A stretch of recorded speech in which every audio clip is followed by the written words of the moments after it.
नमस्कार, मैं आपके साथ विभा उपाध्याय। कहते हैं वक्त अच्छों को बड़ी आसानी से समय के अनुरूप बहुत कुछ सिखा देता है। अमेरिका जो दुनिया के लिए एक रोल मॉडल रहा है, उसके टैरिफ नीति ने 52 देशों की अर्थव्यवस्था को हिलाकर रख दिया।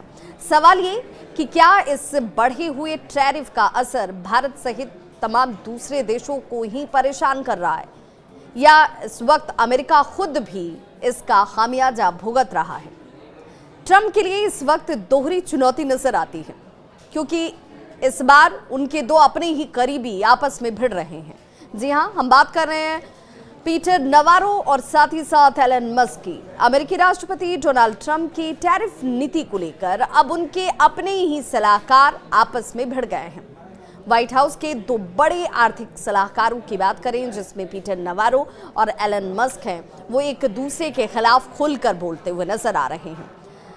बोलने के पीछे की सबसे बड़ी वजह जो है वो है इस वक्त ये टैरिफ, जिसने कई देशों की पेशानी पर बल ला दिया है, कई देशों की अर्थव्यवस्था को हिलाकर रख दिया है। नवारो ने एलन मस्क पर यह आरोप लगाया कि अमेरिका के बड़े व्यापारिक साझेदारों पर टैरिफ लगाने का विरोध सिर्फ इसलिए कि वो अपना फायदा चाहते हैं, और यही वजह है कि एलन मस्क ने नवारो की शिक्षा और उनके आर्थिक ज्ञान पर सवाल खड़े किए। इससे साफ है कि ट्रंप प्रशासन के अंदर ही इस मुद्दे पर गहरी खींचतान इस वक्त देखने को मिल रही है। ये विवाद उस वक्त और ज्यादा बढ़ जाता है जब विवाद में पीटर नवारो ने फॉक्स न्यूज को एक इंटरव्यू दिया और एलन मस्क की टैरिफ विरोधी बातों की आलोचना खुलकर कर दी।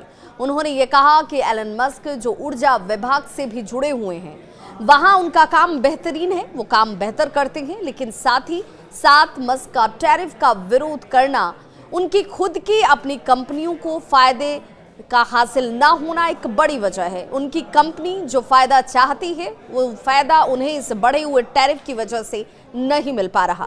पीटर नवारो यही नहीं रुके, उन्होंने कहा कि जब एलन मस्क ऊर्जा विभाग, जिसे कि DOE भी कहा जाता है, उससे जुड़े हुए काम करते हैं तो वे अच्छा काम करते हैं, लेकिन हमें ये पता है कि असल में क्या हो रहा है। एलन मस्क कार बेचते हैं और वे सिर्फ अपने फायदे की बात कर रहे हैं। नवारो ने कहा कि मस्क की कंपनी टेस्ला को इस टैरिफ से सीधा नुकसान हो सकता है, क्योंकि टेस्ला चीन, मैक्सिको, जापान, ताइवान और कई ऐसे देशों से बड़ी मात्रा में ऑटोमोबाइल पार्ट्स को मंगवाती है, और यही वजह है कि एलन मस्क को नुकसान उठाना पड़ सकता है। मस्क इसका विरोध कर रहे हैं। नवारो ये भी कहते हैं कि एलन मस्क टैरिफ का विरोध इसलिए भी कर रहे हैं ताकि उनकी खुद की कंपनी का मुनाफा बना रहे। एलन मस्क के हालांकि तरफ से नवारो की तरफ से लगाए गए तमाम आरोपों को उन्होंने पूरी तरह से खारिज किया, गलत बताया, कहा कि सिर्फ नवारो एक तरफा अपना ओपिनियन रख रहे हैं, उनके बीच समझ की कमी है। सिर्फ बड़े इंस्टीट्यूशन से शिक्षा ग्रहण करना किसी की सोच या समझ को विकसित नहीं करता, और बड़े ही तल्ख टिप्पणी सोशल मीडिया प्लेटफॉर्म एक्स पर करते हुए एलन मस्क नजर आए। एलन मस्क ने सिर्फ नवारो की बातों का ही विरोध नहीं किया, बल्कि उनकी पढ़ाई और काम को भी सवालों के घेरे में लाकर खड़ा कर दिया। अनुभव भी सवालों के घेरे में इस वक्त नवारो के आ चुके हैं। एलन मस्क ने एक पोस्ट में ये लिखा कि इकोनॉमिक्स में हार्वर्ड से PhD होना कोई अच्छी बात नहीं है, क्योंकि इससे आपको तजुर्बा नहीं आता, इससे आपका ज्ञान नहीं बढ़ता, बल्कि ये बात बुरी बात हो सकती है। उन्होंने कहा कि इतनी ज्यादा पढ़ाई ने नवारो को असली वास्तविकता से, असली दुनिया की आर्थिक सच्चाई से कोसों दूर कर दिया है, और यही वजह है कि वो ये देख नहीं पा रहे कि बढ़ा हुआ टैरिफ जो है वो सिर्फ दूसरे देशों पर दबाव नहीं, बल्कि खुद अमेरिका और अमेरिकी हितों के खिलाफ जा रहा है। एक और पोस्ट एलन मस्क की तरफ से किया जाता है और उनकी तरफ से लिखा जाता है कि सब उनके घमंड और सोच की एक समस्या है। टैरिफ की वजह से बाजार में गिरावट आई है और इसका नुकसान सभी देशों को उठाना होगा। इससे अकेले सिर्फ मेरी कंपनी को नुकसान नहीं होने वाला है। एलन मस्क की बात करें तो एलन मस्क को अगर इस वक्त इस बढ़े हुए टैरिफ के आधार पर अगर कोई नुकसान का आकलन किया जाए तो तकरीबन 30 अरब डॉलर यानी कि 2.5 लाख करोड़ रुपए का ये अनुमानित एक आंकड़ा है जो नुकसान के तौर पर एलन मस्क को नजर आता है। अब लोग ये भी सोच रहे हैं कि एलन मस्क की ट्रंप की नीतियों का इस रूप में विरोध करना क्या अब रिश्ते में खटास को दिखा रहा है? निजी नुकसान की वजह से कहीं एलन मस्क इस तरीके की टीका टिप्पणी तो नहीं कर रहे?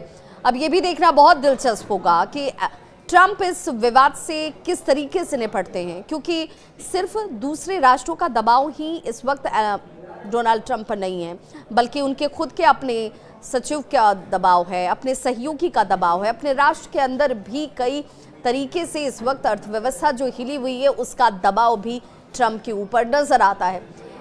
तो देखना होगा कि किस तरीके से जो ट्रंप हैं वो इससे निपटते हैं। क्या वो अपने पुराने सलाहकार नवारो की जो सख्त व्यापारिक नीति है उस पर ही वो टिके रहते हैं, या फिर एलन मस्क और फिर बाकी जो बिजनेस लीडर्स हैं जो ये सुझाव दे रहे हैं कि ये बढ़ा हुआ टैरिफ जो है सिर्फ दूसरे राष्ट्र के लिए चिंता का नहीं बल्कि खुद अमेरिका और अमेरिकी हितों के लिए भी चिंता का सबब बन सकता है, इसमें नरमी की ज़रूरत है। और ये मामला सिर्फ अमेरिका के लिए नहीं बल्कि पूरी दुनिया की अगर हम बात करें तो पूरी दुनिया के व्यापारिक रिश्तों के लिए भी बहुत अहम हो जाता है, क्योंकि जब दुनिया की एक बड़ी अर्थव्यवस्था की बात करेंगे तो आपसी टकराव यहाँ पर भी बढ़ता हुआ नजर आ रहा है और इसका असर पूरी वैश्विक अर्थव्यवस्था पर भी आने वाले वक्त में नजर आ सकता है। फिलहाल ये देखना होगा कि ट्रंप क्या इस पर नरमी दिखाते हैं।